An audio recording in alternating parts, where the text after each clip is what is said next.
Hi, ഏവർക്കും സ്വാഗതം. ഞാൻ ബ്ലാക്ക്. സ്വർണ്ണവില ഏറ്റക്കുറച്ചിലുകൾക്ക് സാക്ഷിയാവുകയാണ്. സ്വർണ്ണവില ചില സമയങ്ങൾ കുറയുന്നുണ്ടെങ്കിലും വീണ്ടും പഴയ വിലയിലേക്ക് തന്നെ ഉയർന്നു വരികയാണ്. ഈ വാരത്തിൽ രണ്ടാം ദിവസവും സംസ്ഥാനത്ത് സ്വർണ്ണവില കൂടി.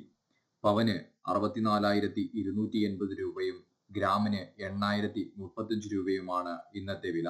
പവന് 520 രൂപയും ഗ്രാമിന് 65 രൂപയുമാണ് കൂടിയത്.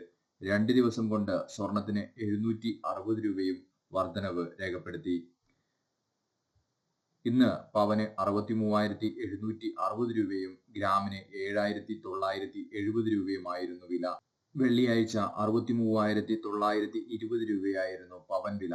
ശനിയാഴ്ച 63,120 രൂപയിലേക്ക് താഴ്ന്നു. ഈ വില ഞായറാഴ്ചയും തുടർന്ന് തിങ്കളാഴ്ച 240 രൂപ കൂടി.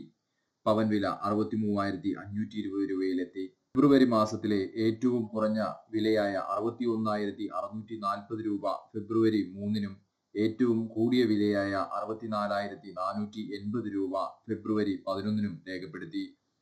US ഉൽപ്പന്നങ്ങൾക്ക് തിരിവ് ചുമത്തുന്ന രാജ്യങ്ങൾക്ക് അധിക തിരിവ് ഏർപ്പെടുത്തുമെന്ന പ്രസിഡന്റ് ഡൊണാൾഡ് ട്രംപിന്റെ പ്രഖ്യാപനം രാജ്യങ്ങൾക്കിടയിലെ നയതന്ത്ര ബന്ധം തകർക്കുന്ന തരത്തിലുള്ള വെല്ലുവിളികളും സ്വർണ്ണ വിപണിയിൽ പ്രതിഫലിച്ചിട്ടുണ്ട്. ട്രംപ് ഉയർത്തിവിടുന്ന പ്രതിസന്ധികൾ അയവ് വരുന്നതുവരെ സുരക്ഷിത നിക്ഷേപം എന്ന നിലയിലാണ് നിക്ഷേപകർ സ്വർണത്തെ കാണുന്നത്.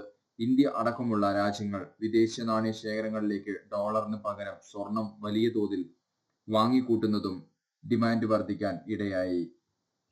വരും ദിവസങ്ങളിലും സ്വർണ്ണവില വർദ്ധിക്കും എന്ന് തന്നെയാണ് കണക്ക്. 80,000 രൂപയിലേക്ക് ഉയരുമോ എന്ന സംശയവും നിലനിൽക്കുന്നു.